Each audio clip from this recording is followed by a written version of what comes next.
When you hear Africa, what comes to mind? Colorful, diversity, joy, growing space with so many opportunities for expansion, I guess, as well as just the notion of unity, the notion of freedom, the notion, when I speak about unity, I think it's coming from a place of doing and being in a place that allows you the freedom through unity and being available for any potential opportunities that may come up within the global space that we find ourselves in. You good? I'm good. For me, abundance. Rich. Really the central point of everything. I truly believe Africa is where life started, and I think it is from Africa that many futures are going to be shaped differently. I also though feel that it is largely marginalized, and I think that it's a continent that has potential to serve the global economy. We just need the right leaders to do so. The motherland, our mineral resources,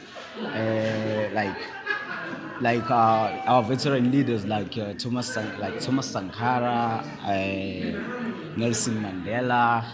I mean, yeah. Diversity and a lot of opportunities. We have a lot of resources, but one of the issues with that is we do not take ownership of those resources. We mine them, but we ship them off and then we buy it back at a bigger cost. So if Africa could take control and ownership of their resources, I believe that a lot more opportunities would be created. When I hear Africa, I think of vibrancy, I think of amazing people, and I think of a continent full of opportunities.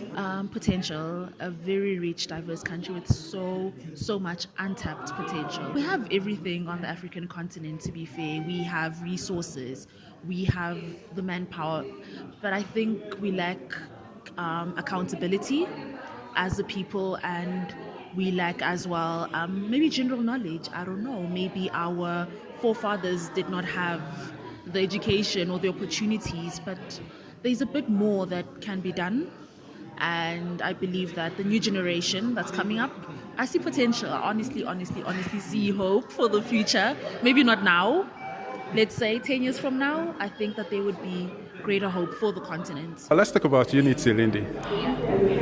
Unity in Africa and the impacts thereof. Okay.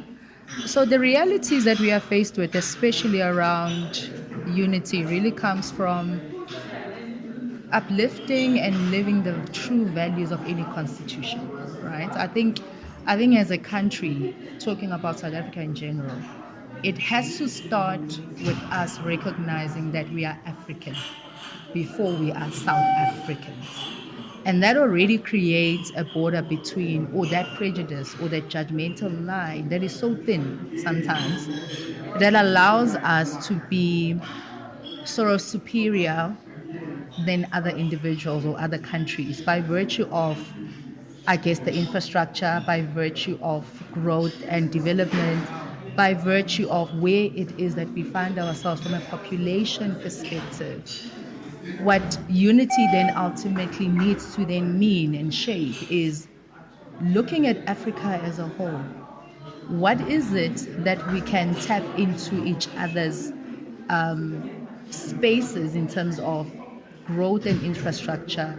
Let's speak about transformation. We always speak about transformation. We always speak about equality, and we assume that it is only when you are talking against a different race.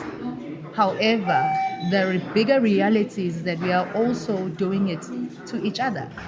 The spaces we are intentionally blocking other individuals to come into is within each other, and we cannot get into the Africa that we want to see until we remove the biases, until we remove the truth that comes with being a unified country as well as a unified Africa. That does not take away the realities of where we need to tap into each other's plans, right? And that's where we need to understand who we are as a country and what it is that we can capitalize on a different country. That's where this whole concept of unity comes from, because at the end of the day we are one, and for as long as we can see each other as one, that is the only way we're going to see a better South Africa, or a better Africa in general. That's really how I see it. It's really, let's live the values that we speak about. Let's talk about the Batupele principles that we always speak of, right? But why is it that we always need to put a border when it has to come to a specific type of conversation that really we feel that we are not ready for? And that's the reality of where we actually find ourselves, even as a country in general. I think it should be it should be our priority to unite. It should be our priority to unite. It should be our priority to build one Africa, build one Africa currency. You know, because we should not get political freedom. We should also get like economic freedom. So the priority should be one currency. I think just working together and understanding the different circumstances and dimensions that other people face. You know, in South Africa, we always feel like we are the golden country, that we are often better. But if we can learn and network and merge with other countries, a lot more opportunities and collaborations can come about. What are some of those opportunities that Africa needs to now, tap into practically? So if you look at it globally, so most of the growth economically has come from China in the last 20 years. However, if you look at the Chinese population, it's generally starting to age. So in the next 40 to 50 years, 90% of the younger generation within Africa. That to us is quite a key opportunity, because there's very big growth potential in Africa. So when I think of growth opportunities, I think Africa and how young Africa is going to be, and how there's a big, vibrant middle class that is going to come up in Africa. Firstly, I would say education. As Nelson Mandela said, education is the key to no poverty. It is the key to basically having these conversations and collaborations that enable us to be better. I would say that as the youth, we have the power to vote better leaders into positions, to step up into those positions as well, to hold our leaders accountable. But I guess the foundation, step number one would be education. Education, education, education. So I'm a member of the afcfta, and if you know anything about it, it's a collaborative platform where they run and write a series of books every second or third year, and they get contributors from different countries in Africa. I think in 2019 I was the essay contributor, and the whole concept of it is, how do you build collaboration within Africa for Africa? And I think the one thing that I do find is important, or something to focus on as a continent, is dropping the borders. We've got to really look at how do we create a single currency, and that's going to be our strength. The resources are there. We need to align on policy formation to drive a single currency, unilateral trade agreements, that benefit all African countries across the board, but also that give us an opportunity to start playing the way we should be playing, in a dominant manner on the macroeconomy. Right now, many of the resources that are used globally, you only need to think about technology, and more than 70% of the resources used for technology are sourced from Africa. And the only reason why that is the case is because we don't have the policies that protect resources and propel capitalist society to plow back into the countries that they take from. Botswana is doing it really, really well. They've got a really strong local favoring policy agreement when it comes to their diamond and trade and exchange, where more than 70% of whatever revenue or worth is derived from the country comes back into the country. They are refining their own. Nigeria is starting to do it, building their own oil mills. Their own oil refineries. that's a clear example of what good and successful looks like. We just need to band together as Africans to align on those shared and single policies. Africa Continental Free Trade Agreement. Yes, Your opinion of it? so I think this is the first step, right? There's a very big benefit to localization of our ability to manufacture and trade as partners, right? So, a very key example I always use is there's no country that should be importing something as simple as a toothpick, right? Because we have all the resources, we have the people, we have the wood, we have all the pieces needed to do it. And, that hard currency should be localized in Africa, not externalized for all the things that we can do. There's a big piece that Africa needs to solve around not just being an exporter of raw materials. We need to be a benefactor of, changing raw materials into products. And I think, the free trade agreement really allows us to start getting traction on those pieces. I won't say I represent the masses, but I think the agreement needs a lot more players involved in co-signing it. I don't think that the representation we have that is currently shaping the agreements is enough, because you run the risk of marginalizing those countries that don't feel represented. Right? I think that for me is my primary perspective or my opinion around it. I think it's a really brilliant agreement. Good on paper. Again, do we have a plan? What is the plan? What are the timelines? And I don't think the expectation is for this agreement to realistically start taking shape and being implemented in the next 10 years. We've got to think of it as a long-term journey, because that's exactly what it is. Again, back to my previous argument, there are too many things that are not in place that we need to learn as African leaders to start doing.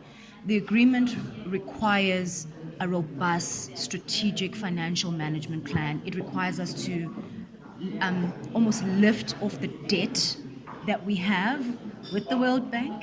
We cannot afford to continue on the agreement if we're still indebted the way we are indebted as African countries, because a free trade agreement is going to force us to barter with each other, and if we don't have the working capital to barter with each other, it doesn't really work. So we have to work towards, okay, the agreement is a great idea, it's a great concept. How do we start settling our debts so that we can free up the capital?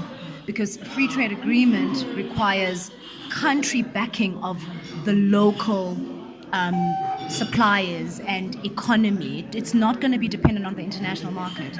It requires a financial backing of the local market. If we don't have the financial backing, it's not going to work. What does that need? It means countries need to start clearing their debt scores on a mass scale. And I would really love it if we had a World Trade Bank for Africa, aligned to the single currency. But whilst we're still depending on external funding, we need to mobilize enough capital to make the local micro markets work for the macro markets. What's your stance on one currency in Africa? So, albeit being complicated, Africa is stronger together. Our negotiating power is unfortunately eroded by the fact that we go out to the world as, many different parties rather than one strong unit. And when we go and negotiate with the likes of, the United States of America, Europe, European Union, China, we go as one individual country rather than a united force, which can actually significantly shift global economics. So I'm definitely for it. I do think, anything significant does require a bit of pain and change. And that would be a legacy that we would have to live for our children's benefit. We can't divorce the concept of currency and trade relations from politics, because politics shape society. However, for something to work right, you've got to have the right infrastructure, you've got to have the right support and advocacy for it. The only reason why there's a political, and this is my personal perception, The only reason why we find there to be a lot of misunderstood innuendos made around, Africa without borders, and it causes a lot of issues, is because the approach has not been socialized. There hasn't been enough of a conversation around what does an Africa without borders really look like, and what do we need to have infrastructurally correct to do so. The risk that comes with deborderizing an entire continent is resource and access, and the burden that stronger countries with better infrastructure start to carry over others. And if we're not, as politicians who are shaping these policies, aligning on what this looks like and means, you're going to constantly have the misconception of what Africa without borders means and looks like. And only if we do that can we start moving towards a place of maybe I can actually appreciate the power that it has, right? Where you create less Western dependence. I'm pro-Africa, I'm pro-Black, I'm pro. So the minute we're able to create a lesser dependency on the white, Eastern and Western capitalist societies, we are it. We are it. One currency would be very tricky because you'll find other countries that are not performing as well as the others. So automatically that will weigh down the value of the currency. But then looking at other countries that are doing well, where the currency is strong or where they're very good economically, it could help push it up, and also it will give us like a footprint on a global level, and it will show that we are united and that we won. And I think it will also help with the minerals, because now if we look at all the different minerals that we have and we have one currency, we will have bargaining power. It will not just be South Africa standing on its own, Zimbabwe standing on its own. It will be, a united front that will be presenting. So that if we trade with other foreign countries like Europe, we can have advantage. It could be more advantageous. Yeah. Africa Day is being celebrated. Where we are as Africans, is it worth celebrating even? It is worth celebrating, because as we celebrate, we create awareness. Because, for example, if I don't celebrate Africa Day, then I'm just sitting in my limited box of knowledge. And how do I know what I do not know? I'll give you an example. So I did some from Congo, Voni SA. I wouldn't say I know much about my own country, but as I come together and I celebrate other people, I get to know, okay, this is what's happening back home. This is what happens in your country. We're collaborating.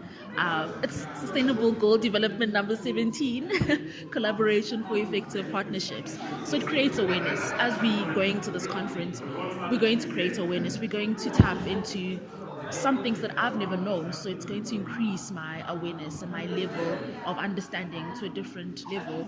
And I can then pass on that knowledge to the next person, to the next, to the next, to the next. And then it's a spiraling effect. We are moving forward as Africans. We are getting to a phase where we respect democracy and the voice of the people, and where we understand that our diversity is our wealth. And also with us, being reminded of where our democracy emanates from, with Nelson Mandela having fought for 27 years in prison, and now with all of us being able to sit around and discuss, who am I voting for? To remember that some years ago we did not have this privilege. It shows that Africa is moving forward, resilient, strong, and very, very progressive. Your message to African youth? I would say, firstly, become educated on the continent that we live in. I know that sometimes when we are in the diaspora, we tend to get comfortable. We tend to forget that there's real issues that our people face. So I would say constantly being in that loop and increasing your awareness. And remember who you are and where you come from. No, man, we have to unite as Africans. We're all brothers. We are from the same tectonic plate of Africa, so we have to unite as Africans.